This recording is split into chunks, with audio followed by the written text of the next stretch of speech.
वतन मेरे आबाद रहे तू, वतन वतन मेरे आबाद। Welcome to Tandoor kitchen.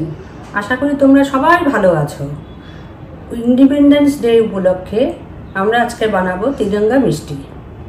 বন্ধুরা, যদি তোমাদের ভালো লাগে চ্যানেলটা একটু সাবস্ক্রাইব ও শেয়ার করে দিও। তিরঙ্গা মিষ্টি বানানোর জন্য যেগুলো লাগবে সেটা হচ্ছে মাওয়া, ঘি, চিনি, ময়দা, একটু গুঁড়ো দুধ, মিল্ক মেড, অরেঞ্জ আর গ্রিন ফুড কালার। প্রথমে কড়াইটা একটু আঁচে বসিয়ে দিলাম, তারপরে কড়াইটা গরম হয়ে গেলে একটু ঘি দিয়ে দিব, অল্প ঘি দিয়ে দিব। কড়াইয়ের ঘিটা গরম হয়ে গেছে, এখন দিয়ে দিচ্ছি মাওয়া।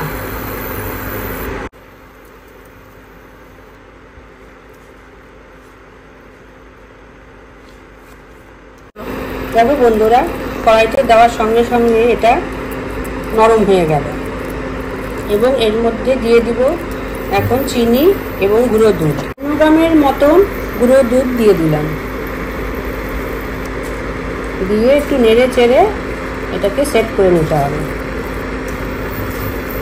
50 গ্রামের মতন চিনি দিয়ে এটাকে এখন মেশাবো।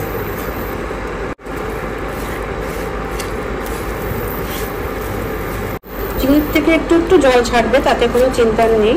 তারপরে এটা আপনি সব মজে যাবে এবং একটু শক্ত গন্ধ হয়ে যাবে। এবার একটু মিল্ক মেড দিয়ে দিচ্ছি, অল্প পরিমাণে একটু মিল্ক মেড দিয়ে দিলে তাই টেস্টটা খুব ভালো হবে। এখন আমরা একটু 10 গ্রামের মতন ময়দা দিয়ে দিচ্ছি, তাহলে এটা বাইন্ডিংটা ভালো হবে।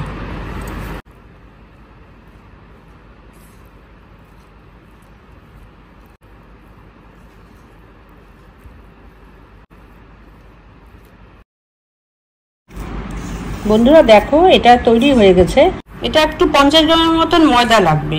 একটু ময়দা না দিলে চিনি দেওয়ার সঙ্গে সঙ্গে জল ছেড়ে যায় তো অল্প, তার জন্য সেট করার জন্য ময়দা একটু দিতে হবে বুঝে শুনে।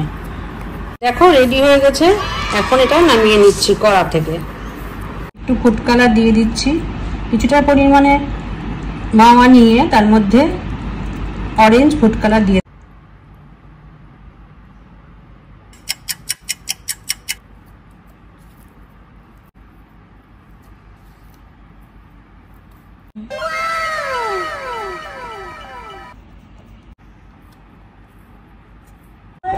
অল্প অল্প করে এরকম করে বলের আকারে তৈরি করে নিয়ে এই সাঁচের মধ্যে ফেলে এবার শেপ দিব।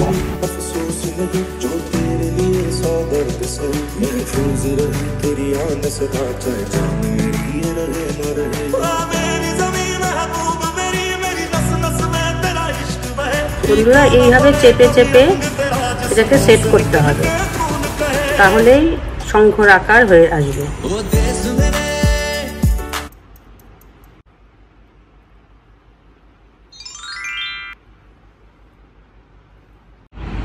বন্ধুরা দেখেন, আমার তিরঙ্গা মিষ্টি এবং বিভিন্ন শেপের তিরঙ্গা বরফি, মাছ, চাকা, বিভিন্ন ধরনের কালারের মিষ্টি তৈরি হয়ে গেছে। ভালো লাগলে কমেন্ট এবং শেয়ার করবেন আর চ্যানেলটা সাবস্ক্রাইব করবেন। টাটা বন্ধুরা।